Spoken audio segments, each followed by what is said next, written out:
Hola, ¿cómo estás? Bienvenida a una edición más de este programa Vivienda en Plenitud. Tu servidor Israel Rubalcaba te da cordial de las bienvenidas. El día de hoy vamos a seguir con nuestra serie de enseñanzas financieras acerca de finanzas del reino, principios de diezmo, ofrenda, semilla. Hoy vamos a tocar la responsabilidad tuya para con el plan de Dios. Cuando tú lees en el libro de Malaquías dice, traer los diezmos y las ofrendas para que haya alimento en mi casa. Ya te expliqué acerca del diezmo, te he hablado acerca de la ofrenda, pero es importante saber que Dios te puso aquí en la tierra para extensión de su reino. Y para cualquier cosa que se requiere dinero. En el libro de Eclesiastés dice que el dinero para todo sirve. Y cuando Dios establece que Él es el dueño del oro y de la plata es porque cualquier reino, forma de gobierno, se requieren recursos. Hay recursos materiales, recursos humanos, pero recursos financieros. Puede haber mucha gente, puede haber mucho material, pero si falta dinero, se puede estar deteniendo proyectos. Y esto es lo que yo quiero tratar. Vamos a ir a un corte y vamos a regresar para que conozcamos acerca de tu responsabilidad de ofrenda para el reino y sobre todo para que las congregaciones sigan operando.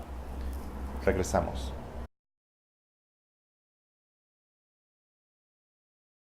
Vamos a iniciar enseñando una escritura en el Antiguo Testamento.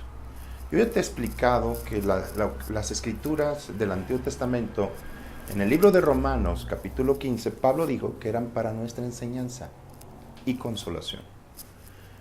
Todo lo que le sucedió al Israel natural era un prototipo o era sombra de lo que había de venir. Hay gente que desecha, por el hecho de que estaba en el Antiguo Testamento, lo desecha. Y no es así. Yo siempre te he dicho que en el Antiguo Testamento estaba oculto el nuevo pacto. Cuando Dios sacó al pueblo de Israel de Egipto, si te acuerdas en mis programas anteriores, yo te explicaba que Egipto representaba el mundo y un sistema. Y ahí operaba un dios, el dios Mamón, que era el dios de las riquezas. Ahora, el pueblo de Israel estuvo 400 años en Egipto. Generaciones operaron con base en ese sistema. Hacían las mismas cosas que los egipcios trabajaban. La Biblia describe, que lo voy a hablar en otros programas, que cómo tenían que llevar el agua a sus parcelas con los pies, tenían que trabajar, etcétera, etcétera. Y Dios no era su plan. Dios mandó a Moisés y el pueblo de Israel salió de Egipto. Lo sacó rico, abundante, pero la gente no sabía qué hacer con el dinero.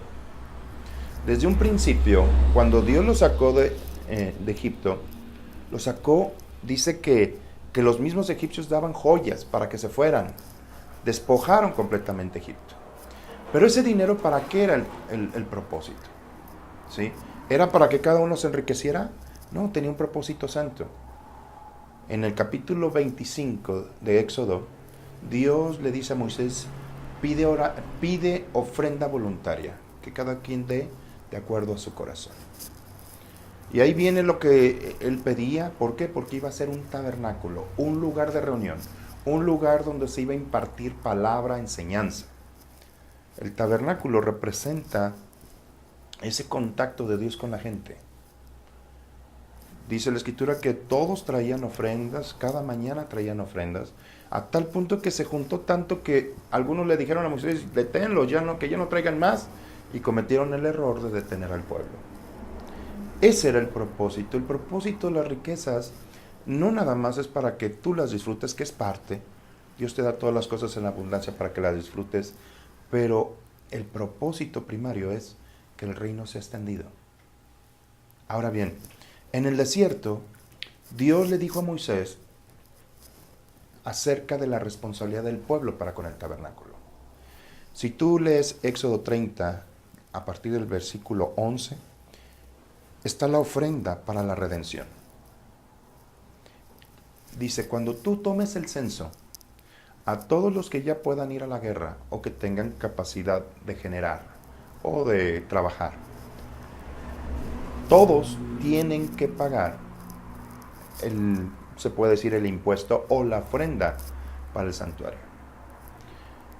Todos, nadie va a pagar más, todos van a pagar lo mismo, medio ciclo. ¿Sí? En sí fue la ofrenda que le fueron a pedir a Jesús, a cobrársela. ¿Sí? Ahora bien, ¿a qué se debía esta ofrenda? Dice que cada quien tenía que dar ofrenda para su redención, su rescate. Y que esta ofrenda iba a ser recordatorio por la redención de cada uno. Tú dirás, voy a pagar por mi salvación. No, no quiere decir eso. Sino que todos tienen la responsabilidad de que haya un lugar para que se imparta palabra. Si tú lees estas citas que te estoy refiriendo, dice, por la redención de sus almas, para que no perezcan. ¿Sí? ¿Qué significa? Cuando falta palabra, falta alimento, falta un lugar donde escuchar la palabra de Dios, generalmente va a haber muerte. Todos los reinos que nos hablan, los reyes, que no hicieron caso de atender el ministerio, de atender la congregación, al contrario, daban dinero para otros dioses, se venían para abajo. ¿Por qué? Porque la gente se redime o es rescatada de la muerte a través de palabra, con la enseñanza. Por lo tanto, esa ofrenda era una ofrenda donde a cada uno, ya fuera que fuera rico o que fueras pobre, tienes la misma responsabilidad en la congregación. A veces me da tristeza que muchos pastores están tomando del diezmo, ¿para qué? Para pagar la luz, la renta, etc. Y lo que estaba refiriendo acerca de esta ofrenda es de que todos tenían la misma responsabilidad para el buen funcionamiento.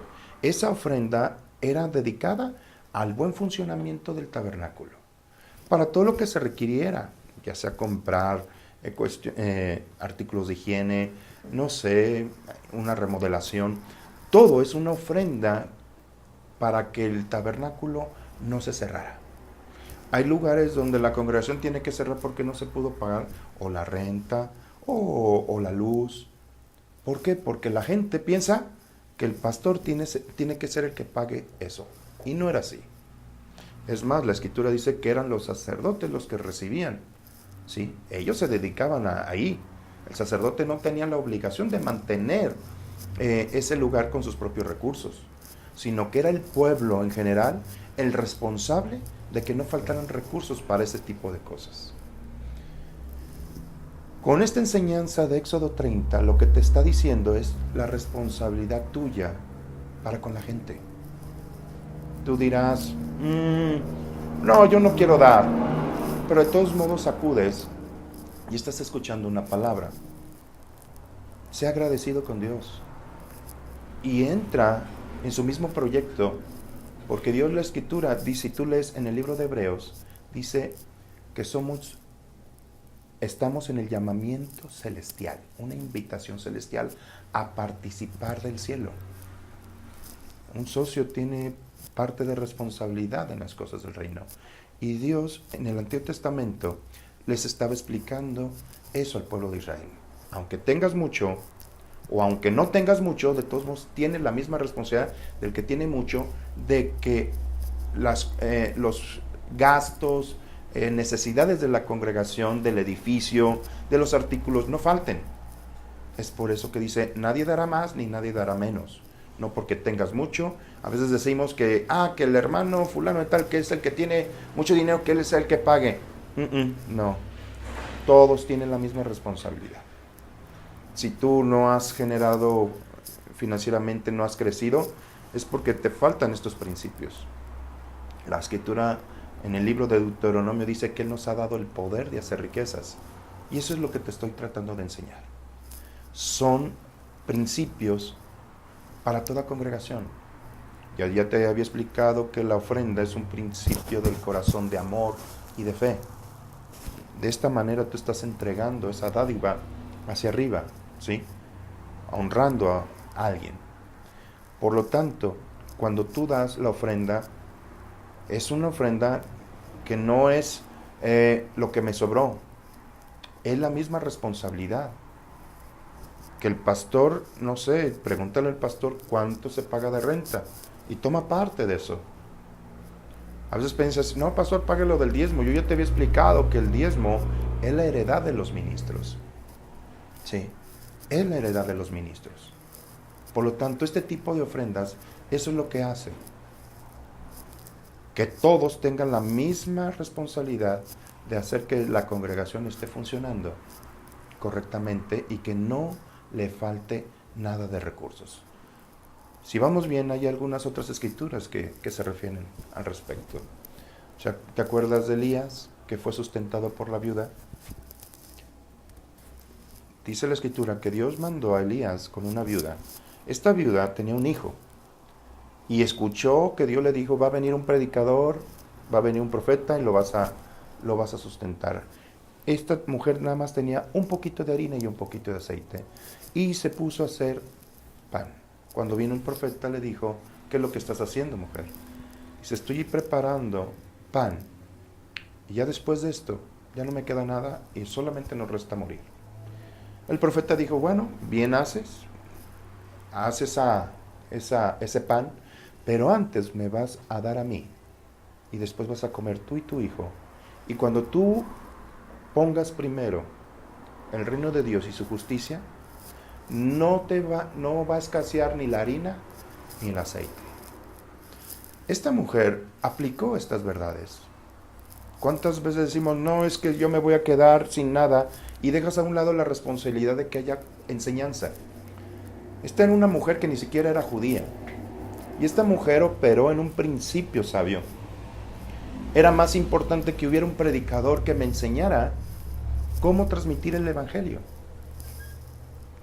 Ese predicador le dijo, mira, honra primero a Dios con la primicia de todos tus frutos, y tus graneros y tu lagar será bendito. ¿No dice así Proverbios 3? Pues la escritura habla que esta mujer lo aplicó y nunca escaseó la harina y el aceite. Se volvió una empresaria. Tener harina, aceite, cuando faltaba en otro, ella se enriqueció en ese periodo de 7 años de sequía. Esa mujer, en tiempos difíciles, Dios con una palabra la redimió, la rescató. Ya entiendes el por qué es la ofrenda para la redención. Que haya predicación, que haya enseñanza. Si tú no te estás congregando, es necesario que participes de esto. Por eso en el libro de Hebreos se dice, no se dejen congregar como algunos tienen por costumbre. ¿Por qué? Porque ahí se participa todo. No nada más vas a escuchar palabras, sino eres parte, eres socio del plan de Dios y tú tienes una participación. ¿Cuál sería tu participación? Primero, presentar tu cuerpo. Como dice Romanos 12:1, presenta tu cuerpo. Escucha, ponte a atender. Después participa dando. Vamos a ir a un corte y vamos a seguir con esta enseñanza en la última parte de este mensaje. No te despegues, vas a seguir aprendiendo. Bueno, pues vamos al último bloque de enseñanza. En la congregación yo siempre he enseñado que son administraciones diferentes, los diezmos y las ofrendas. Si fuera lo mismo, pues todos se juntarían en un solo alfolí. Si tú recuerdas que Jesucristo un día se sentó en el alfolí de las ofrendas. ¿Por qué? Porque los diezmos se entregaban de otra manera. Eran los sacerdotes los que recibían el diezmo. Pero en cambio había el alfolí de las ofrendas. Y ahí puso Jesucristo sus ojos. Veía cómo daban las ofrendas. ¿Tú qué piensas, que Dios no le interesa cómo das? Claro que sí. La Escritura dice que la ofrenda describe tu corazón. Él lo dijo. Había los ricos que echaban mucho dinero, pero Jesús veía que no usaban fe para darlo. Y dijo, ellos no dieron la misma cantidad que aquella viuda que echó 2 blancas. Esa mujer dio todo, usó fe, honró a Dios y le creyó a Dios. En estas ofrendas que te estoy explicando de tu responsabilidad para con la obra, el ministerio, para la congregación, tu edificio, también se requiere fe. Es por eso que te estoy transmitiendo la palabra, para que se produzca en ti el querer como el hacer. ¿Por qué se requiere fe? Porque tú dices, bueno, pues si nos vamos a dividir, que la renta, etcétera, pues tienes que creer que estás bendiciendo gente. El hecho que esté tu congregación abierta, o que tengan un lugar honorable que represente el reino, porque pues a veces hasta con ladrillos tú podrás decir, Dios predica donde sea. No dudo que lo sea. Yo he trabajado, he predicado abajo de un árbol, en los camiones, eso que ni qué. Pero estamos hablando de posesión de reino. Yo les digo, pastores, honren a Dios haciendo que sus congregaciones, sus lugares, se siente la gente, se sienta cómoda y no lo que quieran es irse. En comercio hay restaurantes que se llaman de comida rápida y todo te lo ponen para que nada más comas rápido y te vayas. En cambio hay restaurantes donde todo el ambiente es tan a gusto que te da gusto quedarte un rato y seguir consumiendo. Si tú lo ves de esa manera, sí, pues tu congregación adáptala de esa forma para que la gente esté a gusto en lo que va a estar escuchando. Es decir, estas son cosas importantes, pero bien, en la congregación yo divido los diezmos y las ofrendas. Hay un alfolí de diezmos y hay un alfolí de ofrendas. Son administraciones completamente diferentes. Ya te he explicado el diezmo, que es lo que corresponde, y la ofrenda que corresponde. Ahora, en las ofrendas hay muchas formas. Hay una ofrenda para el edificio, ¿sí sabías? Para comprar terrenos. En la Escritura también lo dice, ¿sí? Que traerán ofrendas para la adquisición de terrenos, ¿sí? También hay ofrendas ministeriales. Honra a tu ministro. La Escritura dice que todas las ofrendas serían administradas por los sacerdotes. Pero esta ofrenda va más allá porque es tu responsabilidad, no nada más con la congregación o con el grupo o la iglesia que tú estás congregándote, sino con la gente afuera. En Hechos de los Apóstoles sucedió algo. Al principio la iglesia estaba aprendiendo, no sabían mucho. En el ministerio de Jesús era un ministerio muy, muy rico, un ministerio poderoso, tenían capacidad financiera tremenda, las ofrendas eran grandes, a tal grado que el mismo Judas aprovechaba para sustraer de eso. Ahora bien, ¿qué es lo que ocurría? Ustedes saben que Judas murió por codicia y avaricia. Faltaba alguien que empezara a administrar y nadie sabía cómo administrar.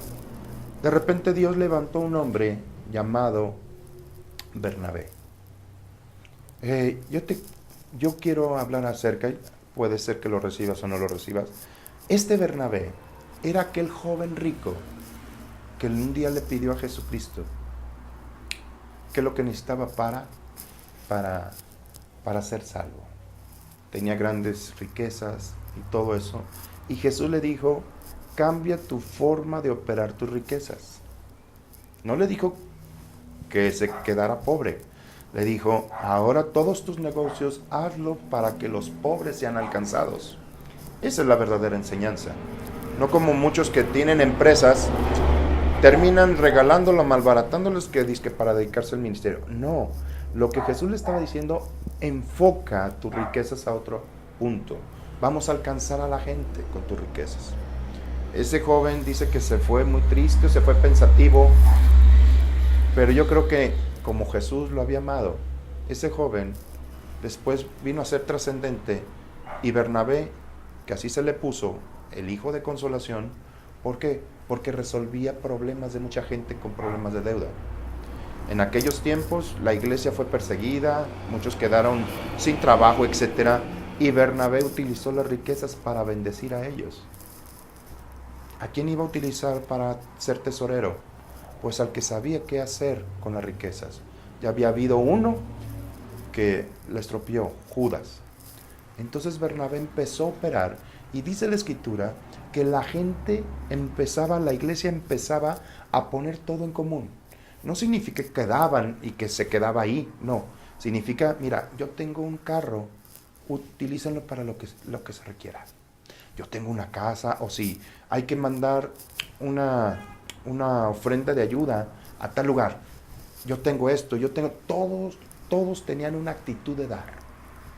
Esto fue enseñado por Bernabé. Y dice la Escritura que la iglesia empezó a operar con poder. Porque la iglesia puede operar con el poder del Espíritu Santo, pero también con poder financiero. Se requiere unción financiera. En el Nuevo Testamento se habla de un ministerio del que reparte. Ese ministerio significa que el que tiene empresas y las utiliza sus recursos en gran medida para que el ministerio opere. Esas son cosas preciosas que ya también hablaré en otro tiempo, ¿sí? Por lo tanto, ¿qué es lo que te corresponde a ti? Tú me dirás, ya me enseñaste del Antiguo Testamento, ¿ahora qué sigue del Nuevo Testamento? Precisamente lo mismo.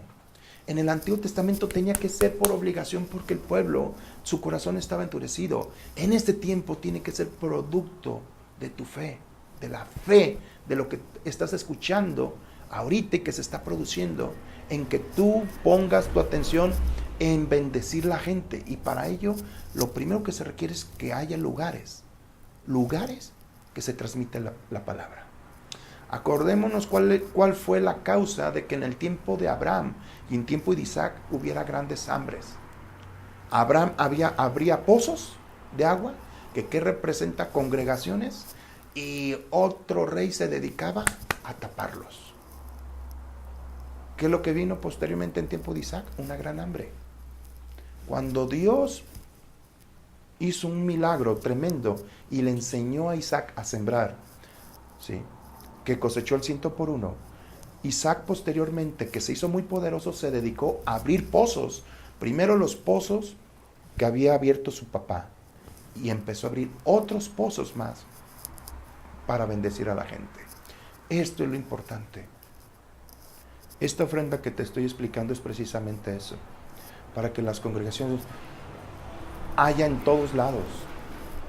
No, es que se vino otra congregación enfrente. Que haya congregaciones como tiendas, Oxxo, 7-Eleven, no importa. Para cada uno tiene Dios un rebaño. Tú lo que tienes que dedicarte es a bendecir y responsabilizarte en tu congregación. Ve con tu pastor. Ve, pastor, ¿qué hace falta? Y dispón tu corazón. Esto es lo importante. Pablo les decía, lo primero que se requiere es un corazón dispuesto. Y después de que has dispuesto tu corazón, va a empezar a operar la unción financiera. No te preocupes por ello. Lo primero que hay que quitar es tu oído de estar escuchando al Dios Mamón, a las riquezas. No escuches al dinero. El dinero te tiene que escuchar a ti. Ponte a escuchar lo que dice la palabra de Dios y de cómo usar tu dinero para bendecir a la gente. Pues confío que sea de mucha bendición. Yo te invito, por favor, escríbeme, dame tus comentarios, escríbeme a irministerios@gmail.com. Puedes contactarnos a través del Face de IR Ministerios. Y yo te invito, por favor, suscríbete a nuestro canal y transmite esta palabra, compártelo, porque yo sé que puede bendecir a más de uno. Si a ti te gustó, también ponle like a todas las publicaciones que estamos llevando a cabo, los mensajes, y compártelos. Qué bueno que los disfrutas, pero también transmite estas verdades. De mi parte, yo te digo, estamos trabajando para ti. Ahora, yo te digo, en el nombre de Jesús, hay mucho por hacer, hay mucho que transmitir, y es necesario utilizar cualquier medio de comunicación. Si te fijas, no te estoy dando pensamientos o consejos o la frase célebre del día. No, te estoy transmitiendo la palabra de Dios. Sí, es lo único que puede transformar tu vida. Lo único que puede transformar tu vida. Así que para mí ha sido un gozo estar contigo. Vamos a estar semana a semana contigo, transmitiéndote un buen mensaje. Estate atento, cada miércoles o jueves vas a estar recibiendo esta palabra. De mi parte, Israel Rubalcaba, me despido, declarando lo que siempre he estado convencido. Jesucristo, tu palabra es poder.